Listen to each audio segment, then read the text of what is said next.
I'm going to tell you a story. It's a really simple story that kicked off 16 years ago in the town that I call home, which is Todmorden, half an hour on a train from here. And one of the reasons that we decided to wake up one morning and plant veg and fruit and herbs and God knows what in any place that we could find a spare spot in front of the police station or the college or the bus station, the train station. We did it not because we're dead good growers, because I'm one of the world's worst growers that you could ever imagine. And we didn't do it because we were passionate about Brussels sprouts that we couldn't get our hands on. We did it because of this. I woke up one morning and I thought, what the hell is happening in this world when we're going to hell in a handcart? You know, I've lived through the Rio Earth Summit, I've lived through, Kyoto, I've lived through Copenhagen, I got excited in Paris, and then Glasgow was all, that was okay. And yet, here we are.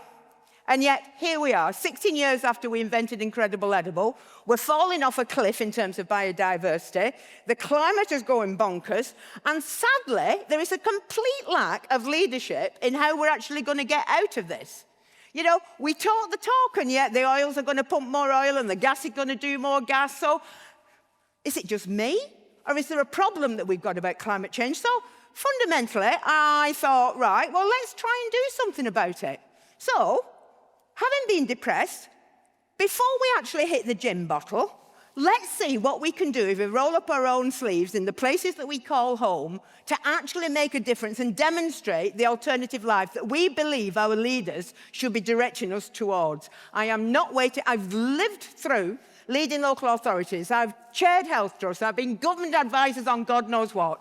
There is no balls out there to really grab this agenda and do something positive with it. So in the absence of that type of leadership, we the people will start to demonstrate ourselves about what we're going to do. And we're going to do it by using the simplest mechanism and language that we can find, which is the power of food. So we woke up one morning and we started to plant veg in main places, all over the place. We did it in front of the police station. Actually, I have to say, that was the one occasion that we did ask permission because I didn't really fancy a night in the cells. But fundamentally, when you're using your own power and your own resource and your own seeds from your bottom drawer, I strongly suggest that you don't ask for permission in order to nurture your own communities. You just crack on and go and plant it wherever it is, put some beautiful signs in front of it that says food for share, and see what the buzz is in your town. And the really interesting thing is, as you start to plant food in very public places, people stop and they have a chat about it. And they say, that wasn't there last year. What on earth is that about? Oh, I remember. Do you remember Grandma? She used to grow that, and so on and so forth. So suddenly, by planting in very public places, we started to tell a story. In fact, in Todmorden, we invented a new form of tourism called vegetable tourism, because everybody was coming from all over the world to see what we were doing in our own town, planting more veg and sharing it. Then the buzz started, and it wasn't only Todmorden, it was Lambeth. And it wasn't only Lambeth, it was Los Angeles. It wasn't only Los Angeles, it was Singapore. Because all over the world, people are fed up of waiting for some leadership and starting to invest in their own gifts. Having said that, 150 groups in the UK on, groups all over the world, thousands and thousands of people doing it. There is a big problem. We're doing our bit, but where is the other hand clapping? Why is it so damn difficult to find the land in order to nurture our own communities and to invest in our own environment? Why is it so incredibly difficult that we have to knock on the door of councils or health authorities or prisons or whatever and say, would you mind if we actually started using our own sweat, tears and blood to actually nurture our communities? Why would we ask permission? Fundamentally, I think we have a right to nurture our communities. And in fairness, it's kinder to local authorities not to give them the absolute problem of what shall we do with this? I know, we'll write a report, then we'll take it to cabinet, and that'll then go on to scrutiny. And then we'll ask for a director somewhere to write another report. And all the time, that is kind of like feeding our negativity. Well, don't do that. Let us find a new way of approaching this. Let us, the people, demonstrate that if the people that we vote for in society could change the rules, it will be a damn sight more easy for more of us to actually get on with nurturing our communities without asking for permission, without seating a lottery bid, without worrying that we've not got the research, basically we can do it for ourselves, and we've been doing it for centuries. We just need two hands clapping in this kind of prosperity. And the simple first ask of anybody that's been trying to grow food is, can you make it easier for me to find the place to do that in the place that I call home? Now, there's a funny old thing here because there's a lot of space out there that's called public realm. And funnily enough, who pays for public realm? We pay for public realm. Therefore, why should we not have the right to grow food and nurture our communities on the land we pay our taxes for? And wouldn't it be kinder to local authorities for them not to have to worry about their budget cuts and not being able to mow the grass? So our proposition, which we launched in the House of Lords with no money, because we're all volunteer-led, nobody's getting paid a shed load of money to be able to do this, is to say to them, repurpose your public land so that we can grow food, that we can improve our environment, that we can invest in ourselves. If you do that, you're getting the benefits of mental health, you're getting biodiversity increase, you're getting community regeneration, and you've not spent a penny. And before people say it's all very well and good for these little people in these little plots to actually start growing their own carrots, what difference is that going to make in terms of climate change? Look what they're doing all over the world. Rio is feeding tens of thousands of people because it has repurposed its public realm. Same in Manhattan, same in Munich, same in Argentina. And all these places started with those little seeds of possibility that we ourselves are part of a solution, that we are not the victims, that we have demonstrated that we can do things differently. So come on, two hands clapping, come on local authorities, come on national government, start to change the rules, because the rules ain't working. That second side said it very clearly. The system as it is isn't delivering, and we've got very little time to get our act together. And it's not just me. Good old Tim Lang, who started me off on this journey, he's a professor of food policy in London, produced a report published in February that says, you've got a few problems here, mate.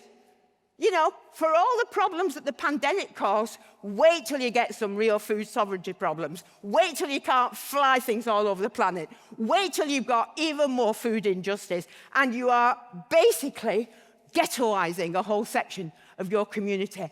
Why don't we empower our people to nurture themselves in the place they call home by creating a right to grow in this country that can be adopted across every single area of our life? And just imagine what we might be able to do with that. When we talk in the North, and I have done much in terms of economic regeneration in my lifetime, and we all got terribly excited about northern powerhouses and God knows what.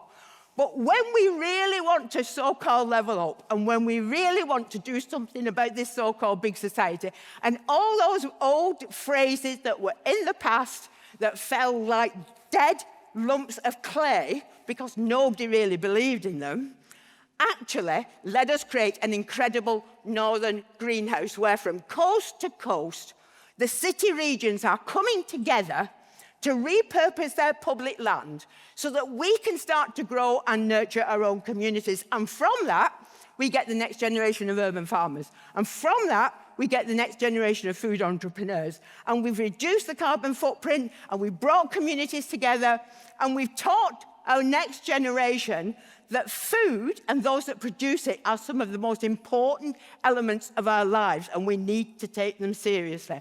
And this isn't just empty talk.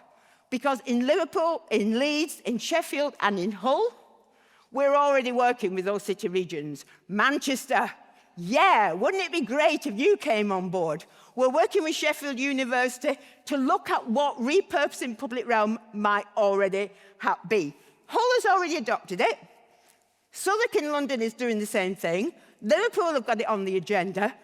It's time to be brave. What do you have to lose, local government? Look at the stats. Look at the state of the world that we're passing on to our children. It's atrocious, and yet there is hope. Because thousands and thousands of people are out there growing and sharing and nurturing and loving and reconnecting, and it's all through food. So ultimately, my message is straightforward. When people tell you you can't do stuff like this because you've not got the right degree, or you've not got the right research paper, or whatever, just ignore them. Because you have the gift in your own life and your life experiences to start this, to wake up and say, how can I be part of the solution to this? Let's not wait for permission. Permission is passé.